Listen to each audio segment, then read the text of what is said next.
नमस्कार दोस्तों, मैं हूं बी आर चौधरी और आप देख रहे हैं राजस्थान जिला दर्शन। आज हम बात करेंगे उस जिले की जिसे पूर्वी सीमा का प्रहरी और राजस्थान का प्रवेश द्वार। जी हां, हम आज बात करने वाले हैं भरतपुर जिले की।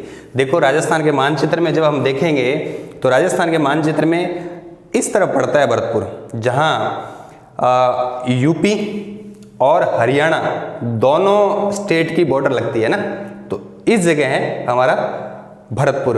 तो भरतपुर को थोड़ा जूम करके यदि आप देखांगा तो इन टाइप में अपन भरतपुर देख सी। इन अंदर जगह मेन कस्बा है, पुराना ऐतिहासिक कस्बा है और बहु जोड़ा जितना भी फैक्ट है जगह अपने एग्जाम में आ सके तो आप देखांगा। तो देखो, इस शेप में अपने भरतपुर जिलो है। तो और भरतपुर जिला मुख्यालय इस जगह है और भरतपुर के जिला मुख्यालय पर जो दुर्ग है जगह आप बोला लोहागढ़। यदि आप बात करा थोड़ा सा ऊपर चला तो अठ है डीग, जल महलों की नगरी। थोड़ा सा इली साइड में चला तो कुम्हेर है ना, फिर ऊपर कामा या कामवन है ना, फिर नीचे देखो, थोड़ा सा नीचे हो आप, भरतपुर के इस साइड चलोगे तो सेवर है ना, सरसों अनुसंधान केंद्र, राष्ट्रीय सरसों अनुसंधान केंद्र। थोड़ा नीचे और चलोगे तो आएगा केवलादेव राष्ट्रीय उद्यान, एशिया की सबसे बड़ी प्रजनन स्थली, पक्षियों का सुरग केवलादेव। इस तरफ चलोगे तो वेर कस्बा आएगा, जहां वेर का एक तो पुराना किला है और फुलवाड़ी का महल भी है। थोड़ा नीचे आओगे तो बयाना दुर्ग है ना, श्रीपंत। फिर इधर चलोगे तो वही रूपबास तहसील के अंदर खानवा का मैदान, जहां है ना बहुचर्चित और जो है एक बहुत बड़ा युद्ध लड़ा गया था। तो इन तरीकों अपन याद रखना है कि भरतपुर जिले के अंदर। अब आप बात करांगा एक एक पॉइंट ने पकड़ गए तो सारों ने पहले आप बात करांगा भरतपुर जिला मुख्यालय, भट्टे को जो दुर्ग है लोहागढ़ है, इन तो डिटेल में बात करांगा। लेकिन थोड़ा ऊपर चला तो कुम्हेर में मुर्रा जो भैंस है उनका प्रजनन केंद्र है। तो कुम्हेर में मुर्रा भैंस के लिए प्रजनन केंद्र है। और कामांग यदि आप बात करा तो देखो, कामांगो कामवन भी बोला है ना, और कामा में क्या है, गोकुल चंद्र जी को मंदिर है जो पुष्टि मार्गीय वैष्णव मंदिर है। कामांग अंदर गंगा दशहरा जो मेला लगता है वो वहाँ का बहुत प्रसिद्ध है और बहुत इंपॉर्टेंट है। थाली भोजन थाली है ना, जो को मेड़ो है भोजन बारी या थाली परिक्रमा, तो वो इकट्ठे है कामा में। तो कामा में 3-4 चीज याद रखनी है, गोकुल चंद्र जी को मंदिर, गंगा दशहरा मेला और भोजन बारी। नेक्स्ट यदि आप बात करें डिग की, देखो डिग भी भरतपुर में, पहला भरतपुर की राजधानी। तो डिग के अंदर एक तो है, डिग को बोलते हैं फुहारों की नगरी, जल महलों की नगरी है ना। तो देखो, डिग को जल महलों की नगरी बोलते हैं, डिग को फुहारों की नगरी भी बोलते हैं। और डिग के जो जल महल है वो सूरजमल उनके निर्माता है ना। इससे पहले बदन सिंह ने निर्माण करवाया था, उसके बाद में सूरजमल ने। डिग के अंदर ब्रज यात्रा जो मेला लगता है, जवाहर प्रदर्शनी डिग की प्रसिद्ध है। और डिग के अंदर 3 महल है, जगह बहुत इंपॉर्टेंट है, गोपाल भवन, सावन भादो भवन। तो गोपाल भवन और सावन भादो भवन डिग में, और डिग को किलो है जो बना है बदन सिंह। ठीक, नेक्स्ट आप यदि बात करा तो सेवर। देखो, सेवर का जो सवाल है वो असिस्टेंट भर्ती परीक्षा 2016 में पूछा गया है। सेवर में राष्ट्रीय सरसों अनुसंधान केंद्र है सेवर, और इसकी स्थापना पूछी थी तो 20/10/1993, 20 अक्टूबर 1993। नेक्स्ट आप यदि बात करा तो केवलादेव अभ्यारण्य की बात करा तो इन्हें पक्षियों को स्वर्ग बोला। डिटेल में भी बात करांगा, 2-4 फैक्ट और जुड़े है। वैर की यदि आप बात करा तो एक तो वैर को पुरानो किलो है, और बिंग अलावा वैर जो है वहाँ फुलवाड़ी महल है वहाँ, है ना। इधर बयाना की बात करें, बयाना को भी डिटेल में पढ़ेंगे, लेकिन यहाँ बयाना में केवल इतना सा याद रख लीजिए, बयाना दुर्ग को कब्र गाँव का शहर, ये कस्बा है, दुर्ग भी है तो कब्र गाँव का शहर बोलते हैं। अब आप बात करेंगे थोड़ा डिटेल के अंदर। तो देखो, भरतपुर ने राजस्थान में आप प्रवेश द्वार के वहाँ और पूर्वी सीमा का प्रहरी बोलते हैं। और बिंग अलावा सबसे ज़्यादा यदि राजस्थान में सांसी जनजाति पाई जाती है तो भरतपुर में पाई जाती है, तो सर्वाधिक सांसी यहीं पाई जाते हैं। नेक्स्ट देखो, जाट रियासत, राजस्थान में जाट रियासत ही 2, भरतपुर और धौलपुर कन्ने है। तो भरतपुर और धौलपुर दोनों में जाटों का शासन था। ठीक है, और आज जाटाओं को जो संघर्ष हुआ, औरंगजेब जब दिल्ली में मुगल बादशाह औरंगजेब था उस समय गोकुला और औरंगजेब का संघर्ष हुआ था। उस संघर्ष को आगे बढ़ाया था राजा राम ने, है ना, ऐसे ऐसे करके फिर ये संघर्ष बहुत लंबा हो गया। तो यदि आप बात करें चूड़ामन की, तो चूड़ामन सवाल पूछ लिया कि जाटों के संस्थापक कौन है, तो भरतपुर में जाटों के संस्थापक है चूड़ामन, जिन्होंने संस्थापक होने के साथ साथ उन्होंने थून का किला भी बनाया था। थून का किला चूड़ामन ने बनाया और जाट राजवंश के संस्थापक है। चूड़ामन के बाद हुआ बदन सिंह, वह या वह को पढ़ो, बदन सिंह मतलब वह या वह मतलब वास्तविक संस्थापक, और उन्होंने डिग का किला बनवाया। देखो डिग का किला बदन सिंह, ठीक। बदन सिंह के बाद यदि हम बात करें सूरजमल, जिसे जाटों का प्लेटो, जाटों का यूलियस, जाटों का अफलातून। तो सूरजमल यदि बात करा तो इन्हें जाटों का प्लेटो कहते हैं, जाटों का अफलातून कहते हैं, जाटों का यूलियस कहते हैं। अब सूरजमल क्या करते हैं कि भरतपुर के अंदर जो एक पुरानी खेमकरण जाट की कुटिया आई, बिन तोड़ गए नेव किलो बनावे, तो खेमकरण जाट की कुटिया, भरतपुर का किला, लोहागढ़, आयरन फोर्ट, अभेद दुर्ग, अजय दुर्ग और लॉर्ड लेक का वाटरलू के नाम से प्रसिद्ध जो दुर्ग है उसका निर्माण जाट राजा सूरजमल ही करवाते हैं। देखो कहानी के भी, भरतपुर का राजा था रणजीत सिंह, जिन्होंने राजस्थान की पहली रियासत, ध्यान से सुनना, जिन्होंने ईस्ट इंडिया कंपनी के साथ सहायक संधि की। याद रखिए करौली वाली वो संधि अलग है, वो आश्रित पार्थिके की संधि है, लेकिन ये अलग है। तो सबसे पहले सहायक संधि करने वाले भरतपुर के राजा रणजीत सिंह ने, उन्होंने 1804 में इनसे संधि कर ली। अब हुआ क्या, यशवंत राव होलकर, जिसका पीछा एक अंग्रेज अधिकारी कर रहा था लॉर्ड लेक, और यशवंत राव होलकर कहाँ गया, रणजीत सिंह के पास आ गया। रणजीत सिंह ने उसको शरण दे दी, और पीछे पीछे कौन आया, लॉर्ड लेक आया। कह दिया कि आपने तो हमसे साथ संधि कर रखी है, तो आपने शरण कैसे दी? उन्होंने कहा दे दिया तो दे दिया। तो उस चक्कर में लॉर्ड लेक ने भरतपुर के किले पर 5 बार हमले किए, लेकिन जीत नहीं पाए, इसलिए इसे अजय दुर्ग कहा। इसलिए इसे जो लॉर्ड लेक का क्या कहते हैं, वाटरलू कहते हैं। 1905 में लॉर्ड लेक ने जीतने का असफल प्रयास किया, कारण मैंने बता दिया, क्योंकि उन्होंने यशवंत राव को होलकर को शरण दी थी रणजीत सिंह ने। नेक्स्ट यदि बात करें 1765 में यहाँ के राजा थे जवार सिंह, जिन्होंने भरतपुर से कहाँ गए, दिल्ली गए, दिल्ली को जीता। जवार सिंह नाम का राजा 1765 में भरतपुर में थे। उन्होंने क्या किया, दिल्ली पर हमला किया, दिल्ली जीता। दिल्ली जीतने के बाद दिल्ली का जो लाल किला है उसमें अष्टधातु लोहिया गेट है, जो कभी चित्तौड़गढ़ के किले के हुआ करते थे। और 1303 में पद्मनी को पाने के लिए जब अलाउद्दीन खिलजी गया था, चित्तौड़गढ़ का पहला साका हुआ था, उस समय चित्तौड़गढ़ के किले के गेट उठाकर अलाउद्दीन खिलजी दिल्ली ले आया था, और कालांतर में इसे लाल किले में जड़ दिया गया था। तब भरतपुर के राजा जवार सिंह ने 1765 में जब दिल्ली जीता, तो एक तो जो गेट है चित्तौड़गढ़ दुर्ग वाला, वो गेट है ना, उठाकर किवाड़ उठाकर ले आए और भरतपुर के दरवाजे में फिट करवा दिया। इसके अलावा दिल्ली जीत के उपलक्ष्य में भरतपुर के लोहागढ़ में जवार सिंह ने जवार बुर्ज का निर्माण करवाया, और इसी बुर्ज में भरतपुर के जो राजा गद्दी पर बैठता था राजकुमार, वहाँ उसका राज तिलक होता था।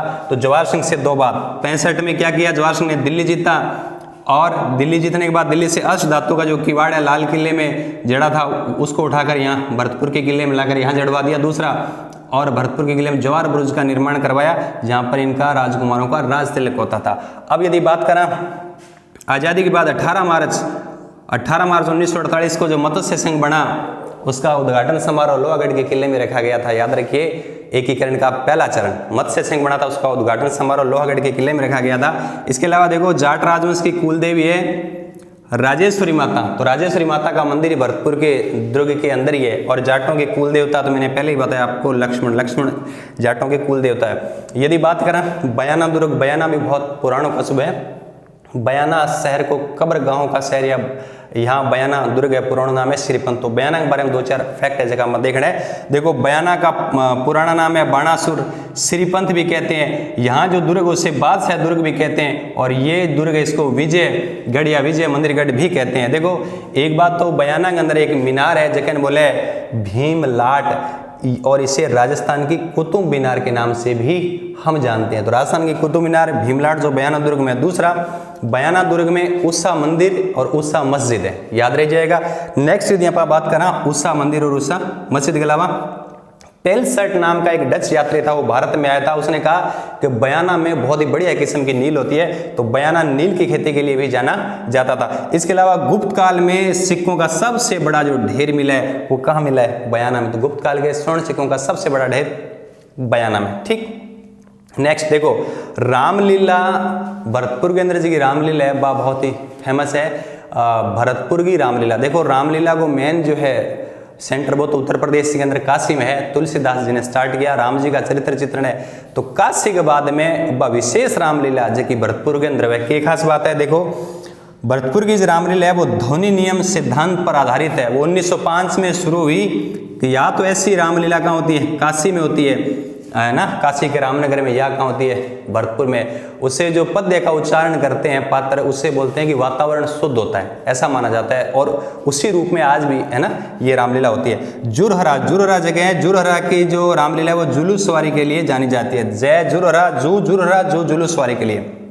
दर, देखो भरतपुर में दर जगह है जहाँ पाषाण कालीन शैल चित्र मिले हैं। तो दर के अंदर क्या मिला है? पाषाण काल के शैल चित्र, गुफाओं के चित्र मिले हैं। नेक्स्ट नगला जहाज, नगला जहाज का संबंध दो लोगों से, एक तो देव बाबा, जब हम लोक देवता पढ़ते हैं तो भरतपुर के एक जगह है नगला जहाज, वहाँ देव बाबा जिसे पशु चिकित्सा का देवता, गवालों के संरक्षक देवता है ना, भैंसे की जो सवारी करते हैं, याद रह जाएगा। वो देव बाबा की एक तो पीठ यही है, मेला यही लगता है। एक लालदास जी संत है ना, लालदास जी संत, उनकी समाधि यही है। तो नगला जहाज में देव बाबा का तो मेड़ो लगे और लालदास जी की समाधि है।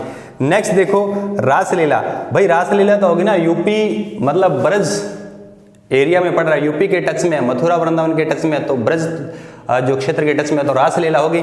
तो यहाँ की रासलीला प्रसिद्ध है भरतपुर की, और शिवलाल कुमावत ने इसे विशेष स्वरूप प्रदान किया था। और भरतपुर का एक नृत्य भी याद रखिए, मयूर नृत्य है ना, तो मयूर नृत्य भरतपुर का। ठीक, रासलीला यहाँ की प्रसिद्ध है।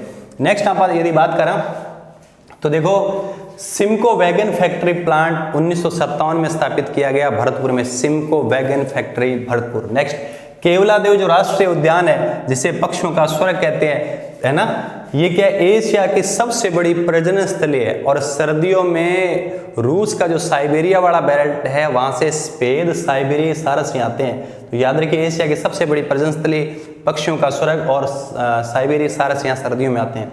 मोती झील, देखिए भरतपुर के अंदर एक झील है मोती झील। रूपारेल की बाढ़ से भरतपुर को बचाने के लिए मोती झील का निर्माण करवाया था सूरजमल ने। ये मोती झील भरतपुर की जीवन रेखा, मतलब लाइफ लाइन है। तो मोती झील भरतपुर में है, सूरजमल बनवाई भरतपुर की लाइफ लाइन भी। अलावा सुजान गंगा नहर से पानी आता है भरतपुर के जो किले के चारों तरफ जो खाई है ना, उसको भरने के लिए। उसके अलावा नौटंकी एक प्रकार का लोक नाट्य, आपको याद रखना है। नौटंकी वो भरतपुर का प्रसिद्ध है, क्योंकि नौटंकी भरतपुर में होता है। 9 तरीके के वाद्य यंत्र का प्रयोग किया जाता है, इसलिए नौटंकी के नाम से जानते हैं। भूरेलाल ने तो शुरू किया था, जबकि गिरिराज प्रसाद कामा के है ना, वो इसके कलाकार है। भरतपुर के अंदर 2 सभ्यता है, बियां तो 3 होगी। दर, जहाँ पाषाण काल के शैल चित्र मिले। इसके अलावा नोह सभ्यता भरतपुर में, मल्लाह सभ्यता भरतपुर में। 2 नहरें हैं, यमुना नदी का पानी भरतपुर में लाया गया, गुड़गांव नहर और यमुना नहर। तो गुड़गांव नहर और यमुना नहर दोनों ही भरतपुर में है। बांध की यदि बात करें तो भरतपुर में कुछ बांध है, जैसे बारेठा बांध, अजान बांध, साई बांध और सेवर बांध। तो बारेठा, अजान, साई और सेवर, ये 4 बांध है भरतपुर के। देखो बम रसिया लोक नृत्य जो है वो भरतपुर का है। बम बोलते हैं बड़ा नगाड़े को, रसिया वहाँ का लोकगीत है, फिर वो डांस करते हैं। तो बम रसिया लोक नृत्य, रसिया वहाँ का लोक गीत है। और बम बड़े नगाड़े को बोलते हैं, उस पर वो डांस करते हैं, तो बम वहाँ का नृत्य है। देखो इसके अलावा, क्योंकि ये जो है भरतपुर जिले में रूपबास तहसील है, और यहाँ खानवा का मैदान है जो गंभीर नदी के आसपास का बेल्ट है। इतिहास प्रसिद्ध जो खानवा का युद्ध हुआ था बाबर और सांगा के बीच में, वो इसी मैदान में हुआ था। इसलिए खानवा का जो युद्ध है उसको थोड़ा देख लेते हैं। मैंने थोड़ा सा अलग लिखा है। खानवा का युद्ध हुआ कब? 17 मार्च 1527 गंभीर नदी के तट पर हुआ, भरतपुर की रूपबास तहसील में हुआ। याद रह जाएगा, एक तरफ सांगा थे हमारे राजस्थान के मेवाड़ के राजा, एक तरफ बाबर जो मुगल है ना थे। देखो सांगा की उपाधि थी हिंदूपथ, और सांगा ने पाती पेरवेन प्रथा के तहत समस्त राजपूत शासकों को बुलाया था कि मुगलों को भारत की भूमि से बाहर खदेड़ना है। और इधर बाबर युद्ध की तैयारी करते हैं तो क्या करता है, उन्होंने जिहाद का नारा दिया। क्या दिया कि ये हमारा धर्म युद्ध है। तमगा कर समाप्त कर दिया, लोगों को खुश करने के लिए तमगा कर समाप्त कर दिया। और हुआ क्या, इस युद्ध के अंदर याद रखना हसन खां मेवाती तो हमारे सांगा का सेनापति हसन खां मेवाती, इधर बाबर के सेनापति मेहंदी ख्वाजा, याद रह जाएगा। अब युद्ध हुआ, युद्ध में क्या हुआ, सांगा युद्ध मैदान में है तो सांगा युद्ध में घायल हो गए। जब सांगा युद्ध में घायल हो गए तो जो मेवाड़ का राज चिन्ह है वो किसने पहना, झाला अज्जा ने पहना। तो मेवाड़ का राज चिन्ह किसने पहना, झाला अज्जा ने। और सांगा जब घायल हो गए तो सांगा को ले जाया गया कहाँ, बाहर युद्ध स्थल से कहाँ ले जाया गया, बसवा कहाँ है, दौसा में। फिर क्या हुआ, सांगा का इलाज करवाया और पीछे से राजपूत सेना हार गई, है ना। और बाबर की क्या हो गई, जीत हो गई। बाबर जीतने के बाद बाबर ने गाजी की उपाधि धारण की। ठीक, इसके अलावा मुगलों की जो स्थायी नींव है भारत में पड़ी। देखो इससे पहले उन्होंने पानीपत का प्रथम युद्ध जीत लिया था, लेकिन खानवा जीतने के बाद भारत में उनकी मुगलों की नींव क्या हो गई, स्थायी हो गई। और बाबर की जीत का एक बहुत बड़ा कारण था, बाबर के पास तोपखाना था जिसका नेतृत्व कर रहा था मुस्तफा अली। ठीक, अब इधर सांगा का इलाज करवा दिया, सांगा ठीक ठाक हो गया। तब सांगा ने कहा कि मैं चित्तौड़ दुर्ग में तब तक नहीं जाऊंगा जब तक बाबर को बाहर से बाहर नहीं खदेड़ दूं। और ऐसी सौगंध खाकर वापस सांगा ने बाबर का पीछा किया। जब ये कालपी मध्य प्रदेश में पहुंचे तो साथ के जो सरदार थे, मेवाड़ी सरदार, उन्होंने उनको जहर दे दिया, जिस वजह से सांगा की मृत्यु हो गई 1528। सांगा की डेड बॉडी को लाया गया कहाँ, मांडलगढ़ भीलवाड़ा में, जहाँ उनकी समाधि बना दी, छतरी बना दी। और ये किसने बनाई, अशोक परमार। अशोक परमार कौन है, अशोक परमार सांगा का सहयोगी है, भरतपुर के जगनेर का रहने वाला है, जिन्होंने कालांतर में, आपको याद होगा हम पढ़ेंगे राजस्थान के इतिहास में, बिजोलिया विजयवली के संस्थापक भी रहे। देखिए इस युद्ध में, खानवा के युद्ध में सांगा के हार का एक कारण है कि सहेलदी तंवर ने विश्वासघात कर लिया था। इस वजह से सांगा की हार और बाबर की जीत हो गई। देखो खानवा के युद्ध से पहले एक युद्ध हुआ था, बयाना का युद्ध, जिसमें बयाना का युद्ध लगभग 1 महीने पहले हुआ था, 16 फरवरी 1527 बाबर और सांगा के बीच में। इसमें बाबर की हार और सांगा की जीत हुई थी, याद रखना। नेक्स्ट, जगन्नाथ पहाड़िया जो राजस्थान के सीएम रहे और हाल ही में उनका देहांत हो गया। तो जगन्नाथ पहाड़िया का जन्म भुसावर में हुआ, और भुसावर भरतपुर में है ना, वेर के पास है भुसावर में हुआ जगन्नाथ पहाड़िया का जन्म। हाल ही में इनका देहांत हो गया, सवाल आ सकता है। बसंत मेला, रूपबास में एक मेला लगता है बसंत मेला। इसके अलावा ड्रामे बहुत सारे राजस्थान में चलते हैं। तो कन्हैया जो ख्याल है, ड्रामा में एक है ख्याल, लोकनाट्य में ख्याल, अलग अलग ख्याल है। जैसे कन्हैया ख्याल भरतपुर की, भैया ब्रज क्षेत्र के पास में पड़ा तो कन्हैया वही है, याद रखिएगा। ब्रज महोत्सव, क्योंकि ब्रज वाला बेल्ट है तो ब्रज महोत्सव यही होता है। नेक्स्ट, बारेठा बांध के चारों तरफ अभ्यारण्य है। तो बारेठा बांध जो काकुंड नदी पर है, तो काकुंड नदी पर बारेठा बांध जो बारेठा अभ्यारण्य बना दिया गया। इसे परिंदों का घर कहते हैं, और खास बात जरखों के लिए जाना जाता है। इसके अलावा देखो भरतपुर में एक कुआं है, गडूरिया का कुआं। इस कुएं के बारे में कहावत प्रचलित है कि गडूरिया के कुएं का पानी इतना मीठा है कि उस पानी से लड्डू बना दें तो शक्कर मिलाने की जरूरत नहीं है। तो ये था दोस्तों भरतपुर जिला, और बहुत ही बढ़िया तरीकों जितना सवाल भरतपुर का बन सका मानचित्र के माध्यम प्रयास करिए कि आप याद कर लिया। एक बार रिविजनिंग और कर लियो, और भरतपुर से जुड़ा कोई भी सवाल एग्जाम में आएगा तो मेरा ऐसा मानना है कि आपका सवाल गलत नहीं होगा। मिलते हैं बहुत जल्द नेक्स्ट वीडियो में। Thank you.